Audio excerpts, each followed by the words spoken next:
Feliz porque nessa noite nós podemos falar do amor de Deus, nós podemos falar da bondade de Deus. E quero desde já te desejar um excelente domingo de Páscoa, onde nós estamos fazendo menção do nome de Jesus. Nós sempre fazemos isso, mas hoje é um dia especial.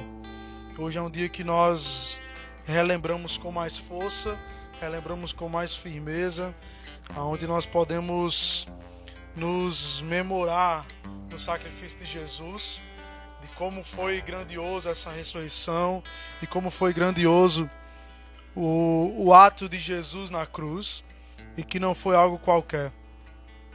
Lá em Efésios, no capítulo 2, no versículo 1, diz que nós estávamos mortos por causa de nossa desobediência e de nossos muitos pecados, nos quais costumávamos viver com o resto do mundo, obedecendo ao comandante dos poderes do mundo invisível. Ele é o Espírito que opera no coração dos que se recusam a obedecer. Todos nós vivíamos desse modo, seguindo os desejos ardentes e as inclinações de nossa natureza humana.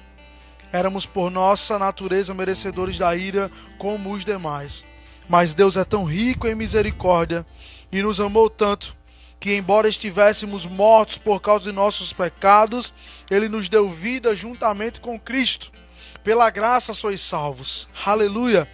Pois Ele nos ressuscitou com Cristo e nos fez sentar com Ele nos domínios celestiais, porque agora estamos em Cristo Jesus. Portanto, nas eras futuras, Deus poderá apontar-nos como exemplos da riqueza insuperável de sua graça, revelada na bondade que Ele demonstrou por nós em Cristo Jesus. Vocês são salvos pela graça, por meio da fé, e isso não vem de vocês, é uma dádiva de Deus. Aleluia! O que nós podemos perceber, ver, contemplar, festejar, desfrutar da palavra de Deus é que, embora nós não merecêssemos, Deus insistentemente nos alcançou, Deus insistentemente veio até nós, Deus insistentemente, nos supriu, nos revestiu e não nos deixou perecer, não nos deixou nos perder. O Senhor nos supriu, o Senhor trouxe para nós grande vida, grande graça, o Senhor trouxe para nós refrigério. E que pela cruz de Jesus, pela morte de Jesus, pelo sacrifício de Jesus, eu e você não estamos mais nas mesmas condições. Eu e você não estamos mais cativos. Eu e você não estamos mais clandestinos. Eu e você não estamos mais sozinhos. Eu e você e eu, temos um Pai, temos um Deus, temos um Senhor. Nós podemos contemplar que o sacrifício de Jesus, ele veio em um momento oportuno para Deus. Que momento foi esse? Foi um momento, chamado plenitude dos tempos, onde Deus enviou Jesus por cumprimento de palavras, de profecias, por mensagens proféticas. Deus já tinha falado inúmeras vezes. A Bíblia retrata muito que o menino viria, e levaria sobre si o jugo, o peso, a situação, a circunstância da humanidade. E que de fato nós podemos desfrutar disso, nós podemos desfrutar da consequência do que Jesus fez. Se Jesus, querido, não tivesse nos substituído, nós estaríamos fadados aos mesmos erros, ao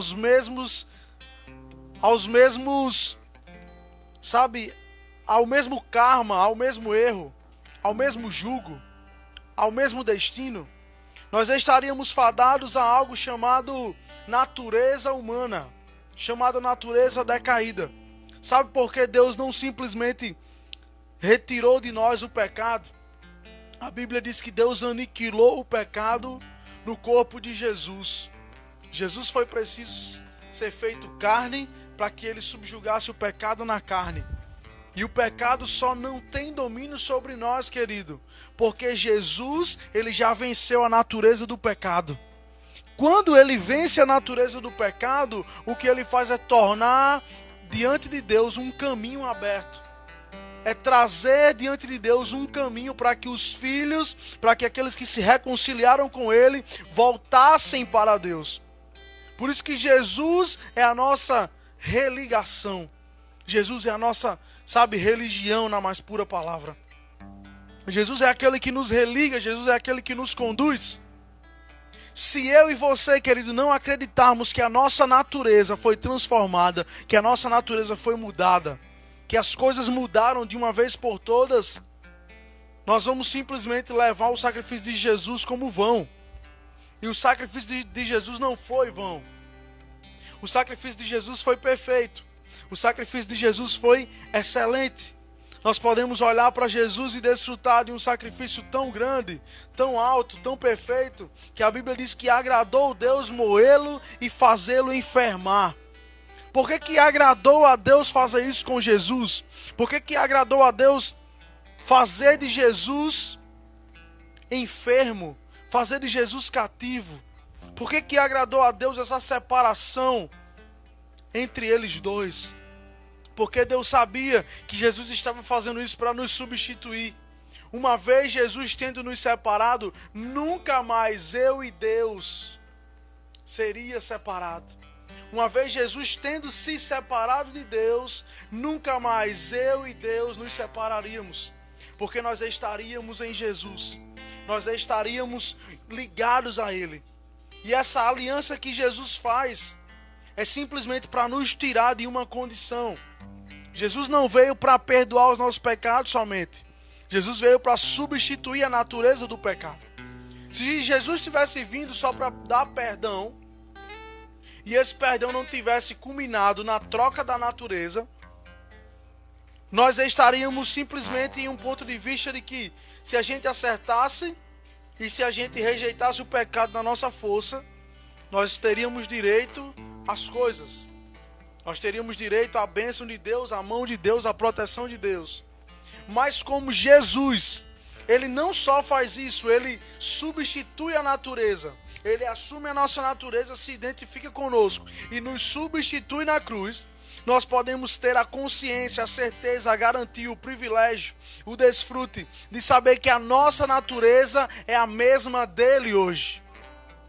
Por que eu posso dizer isso para você? Que a minha natureza hoje é a natureza de Jesus. Talvez, eu não sei quem é você que está nos ouvindo, mas talvez isso choque você, dizer que a natureza, sabe? Que hoje nós temos a natureza de Jesus. Mas se Jesus me substituiu, se Jesus teve que ir à cruz, se Jesus subiu ao Gólgota, se Jesus foi feito o Cordeiro Pascual, se Jesus foi feito, sabe, o sacrifício do Cordeiro perfeito, sem merecer,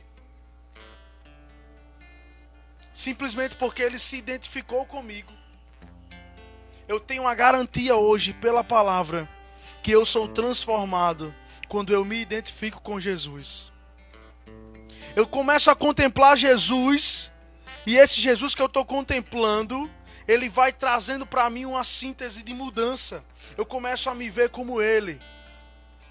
E eu começo a saber que assim como que Ele se identificou comigo, eu preciso me identificar com Ele.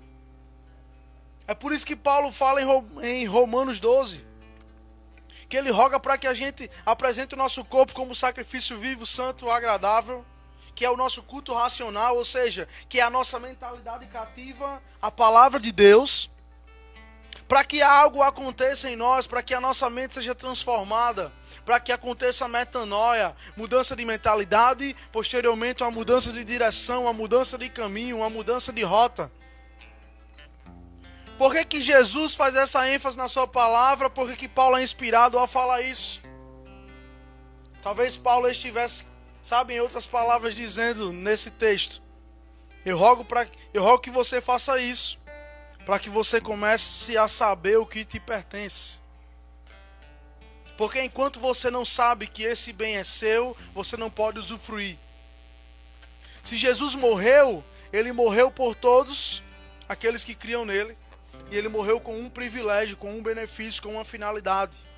Ele morreu para alcançar a natureza humana, se identificar com ela, substituir ela, levar o jugo dela, levar, sabe, a exigência da justiça sobre o seu próprio corpo e nos dá o privilégio da salvação. Nos dá o benefício da salvação, nos dá a garantia da salvação, nos dá o resultado da salvação. E essa salvação, querido, ela não está no patamar mais elevado e distante de mim. Mas essa salvação, ela é uma salvação próxima, interna e pessoal. É uma salvação íntima. É uma salvação que é minha.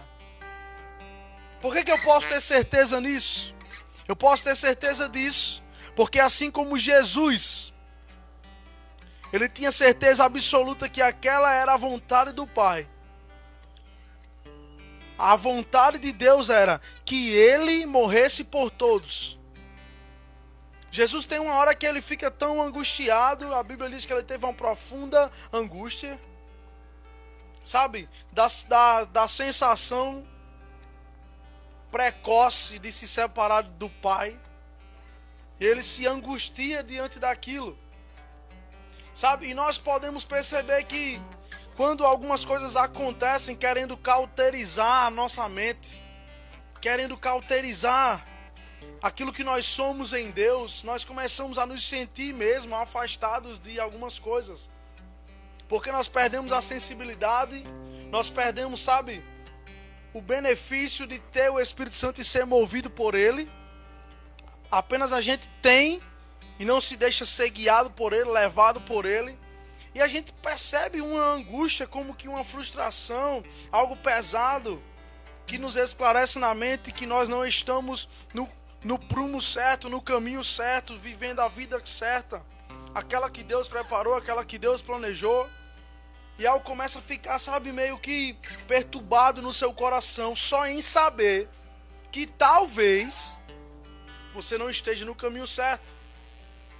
Imagine só Jesus com a plenitude de entendimento, com porção, sabe, com porção ilimitada do Espírito, para fazer coisas na terra, para ser guiado por esse Espírito, para ser movido pelo Espírito, para ser direcionado por Ele. Quando Jesus pensou, lembrou, quando Jesus notou que estava chegando a hora, que a hora era aquela, que ele ia se afastar do Pai, que ele ia se distanciar do Pai, ele simplesmente só ficou em profunda angústia. Mas sabe, Jesus, ele fez isso para que eu e você pudesse usufruir da angústia dele. Por isso que a Bíblia diz que o Calvário é loucura para o mundo. Como é que eu vou, sabe, me alegrar no sofrimento de Jesus? Para muitos, esse tempo, esse final de semana, essa época, é um tempo de chororô, é um tempo de ver filme, sabe, de um artista, de um ator, sofrendo nem metade do sofrimento que Jesus teve, e ficar com lástima, ficar com peso, ficar com dolo. É bem verdade que eu não vou ficar feliz vendo coisas do meu mestre, do meu Senhor, em sofrimento, mas é loucura para o mundo o que nós devemos fazer. E o que nós devemos fazer é nos alegrarmos em contemplar o nosso Cordeiro. O que nós devemos fazer é nos gloriarmos em Jesus. E esse gloriar, querido, é um gloriar regozijante. É saber que se Ele está lá, eu tenho certeza de vida. Ou melhor, se Ele foi lá, se Ele passou por isso, se Ele sofreu isso, eu tenho certeza de vida, eu tenho certeza de herança, eu tenho certeza de sozo, salvação para mim.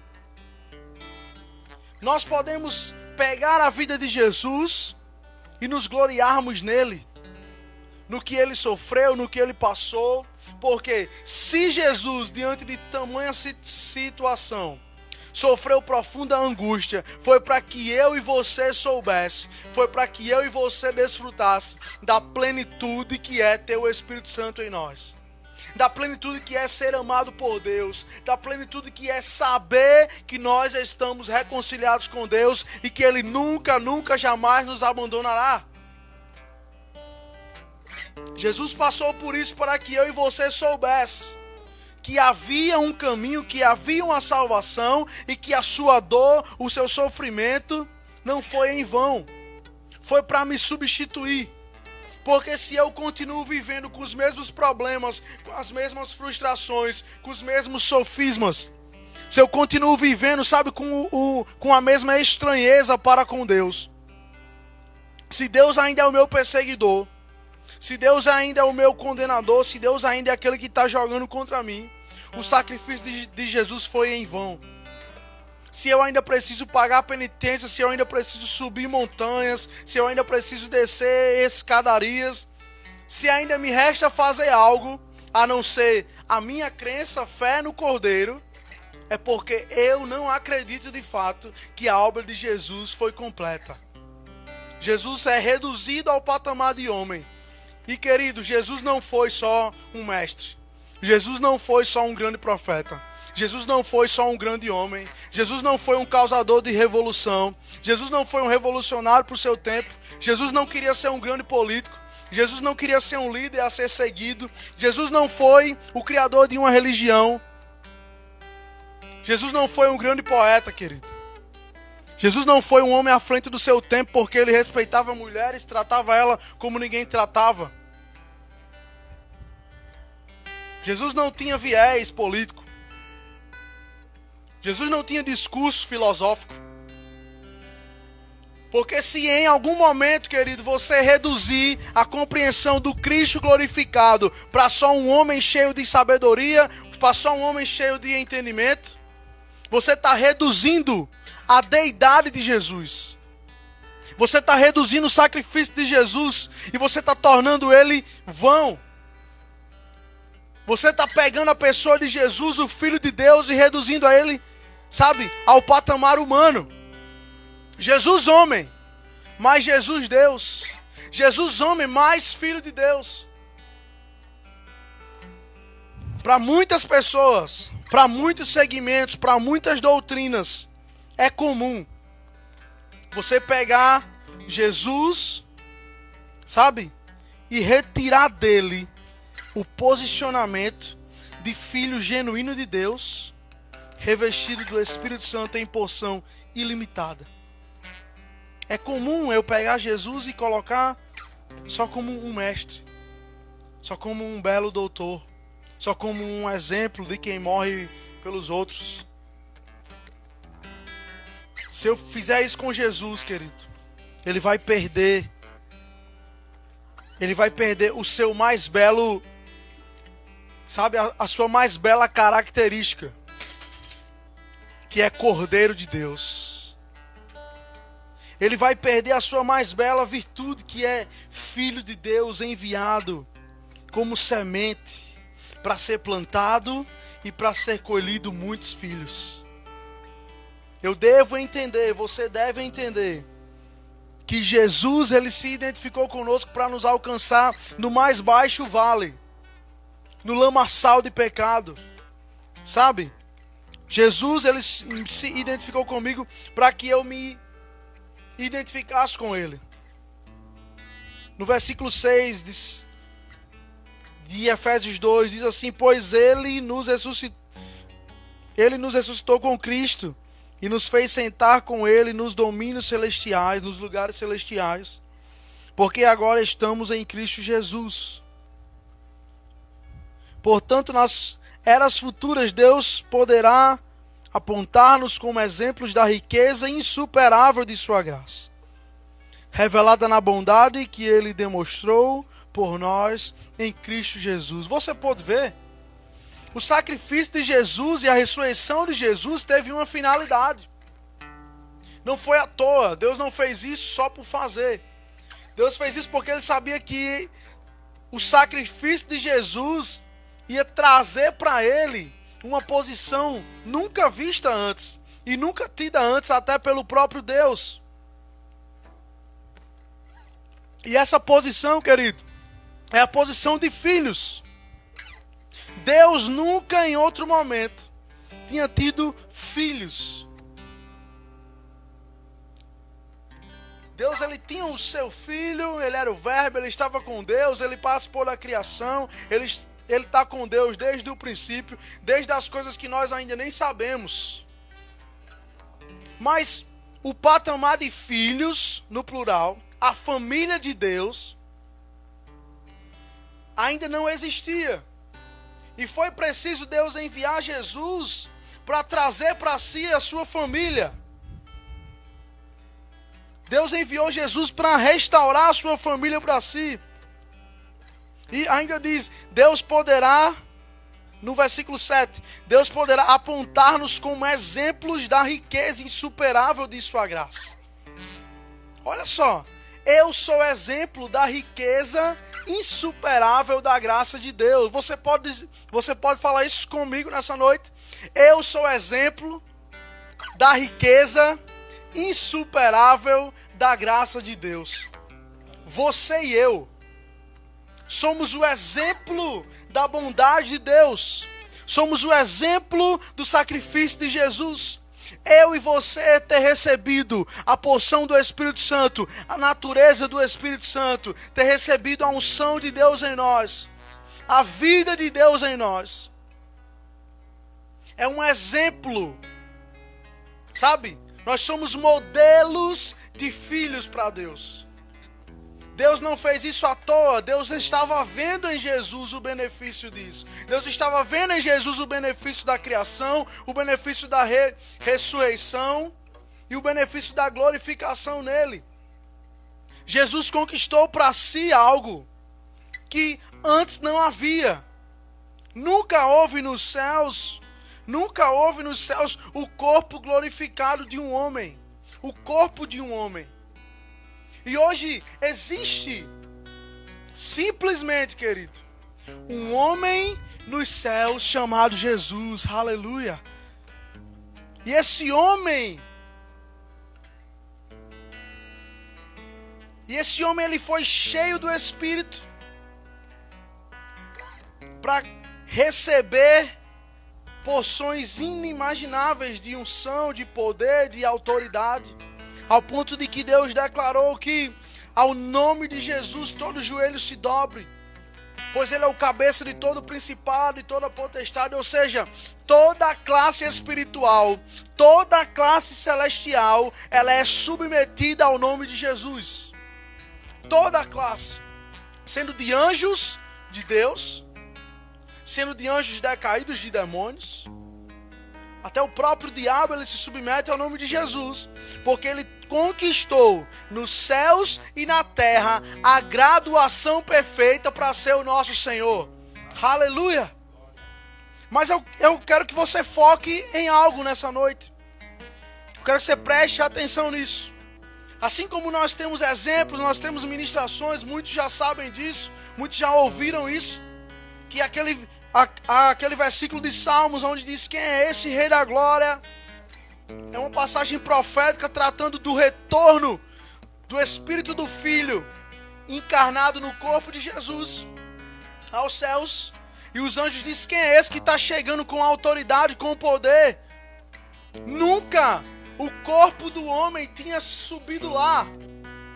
Nunca o corpo glorificado tinha chegado lá. Tinha conquistado aquela posição, aquela preeminência no meio deles. Mas a Bíblia diz, querido, que Deus preparou para nós um tempo. A Bíblia profetiza isso e hoje nós vivemos o resultado dessa profecia. Que Deus preparou para nós, Deus preparou para os filhos uma seguinte coisa. Deus preparou para os filhos o Espírito Santo. E nunca houve na história da humanidade, nunca houve na história dos tempos, seres humanos vivos, criaturas de Deus que fossem cheias do seu Espírito e que tivesse a deidade de Deus neles. Nós podemos lembrar que Adão, ele era um homem perfeito até que conheceu o pecado, mas Adão não tinha o Espírito Santo dentro dele. Adão nunca teve isso. E assim como Jesus, como Filho de Deus, sendo Espírito, nunca recebeu porção da carne, nunca foi, imerso na carne, assim eu também, carne, nunca em outro momento tinha sido cheio do Espírito. Assim eu, carne, nunca tinha em outro momento recebido a deidade de Deus. Mas assim como Jesus, querido, se identificou comigo, substituiu a minha carne, pegou a minha carne, me representou na cruz e hoje Ele está nos céus nos representando, Ele está nos céus glorificado com o corpo humano. assim eu manifesto a glória de Deus aqui na terra, no meu corpo, com a porção do Espírito de Deus e do Filho ressuscitado. Aleluia! Eu manifesto na minha carne, eu manifesto hoje o reino de Deus, o reino insuperável do Filho, o reino do Filho amado. Eu entendo que Deus preparou para mim grande vida, grande alegria, grande caminho, grande unção, grande chamado. Mas dentre os chamados mais preciosos, o que nós podemos entender é que nós somos chamados para a comunhão. E essa comunhão está na pessoa do Espírito Santo. Essa comunhão está na pessoa, sabe, insubstituível do Espírito Santo. Essa comunhão está na pessoa de Deus. E a Bíblia diz que ninguém conhece mais o homem senão o Espírito do homem que está no homem. Assim também ninguém conhece mais a Deus senão o Espírito de Deus que sonda e prescruta as intimidades do próprio Deus. Por isso que não há separação entre mim e Deus. Uma vez que eu tenho um penhor, eu tenho um selo, eu tenho uma garantia, eu tenho uma promessa, eu tenho uma condição, que é Espírito Santo em mim. Ele conhece todas as coisas de Deus, por isso que Deus não é mais mistério, querido. Porque aquele que conhece tudo sobre Deus habita em mim. Aquele que conhece tudo a respeito de Deus está em mim. Aquele que sabe todas as coisas habita em mim. E eu sou agradável diante de Deus por causa do sacrifício de Jesus. Jesus é agradável diante de Deus e me tornou agradável diante dele. Deus não está cansado há 6.000 anos com a humanidade, sem fazer a sua vontade. Cansado, já fadigado, de tanto ver o homem errar. Deus está alegre, feliz, contente, porque Ele olha para nós e vê o fruto do penhoso trabalho de Jesus. Deus está satisfeito porque Ele nos contempla cheios do Espírito dEle, vivendo a vida dEle em nós, sabendo aquilo que nos pertence, sabendo aquilo que há diante de nós e que há para nós. Eu quero que você nesse lugar, na sua casa, nesse momento e nesse lugar, fique de pé. Nós vamos orar nesse momento e dar graças ao Senhor. Por gentileza, você que está na sua casa, você que está aqui nesse lugar, fique de pé. Pai, nós te damos graças, porque o Teu Filho Jesus conquistou para nós grande posição, grande autoridade. Nós te damos graças porque Jesus já fez por nós o que nós não podíamos fazer. Porque Jesus já nos substituiu de uma forma extraordinária. E que a partir do momento que Ele subiu à cruz, que Ele ressuscitou, que Ele foi glorificado, a humanidade pôde, Pai, passar a desfrutar da sua salvação. E é o que nós temos feito, Pai, desde quando tomamos a nossa decisão para o Senhor. Nós estamos desfrutando da vida de Deus, nós estamos desfrutando da salvação de Deus, nós estamos desfrutando das habilidades de Deus para as nossas vidas. Espírito Santo, nós sabemos que você é quem sopra, é você quem libera, é você quem conduz os filhos, é você quem guia, é você quem prepara todas as coisas. E nós estamos liberados, nós estamos de braços abertos e de coração aberto para receber as suas inclinações, as suas direções, para ser cheios do Senhor. Para ser cheios do Senhor. Aleluia. Oh, teu jugo é suave e o teu fardo é leve, é leve. Se encontre em ti, pois o teu fardo é leve.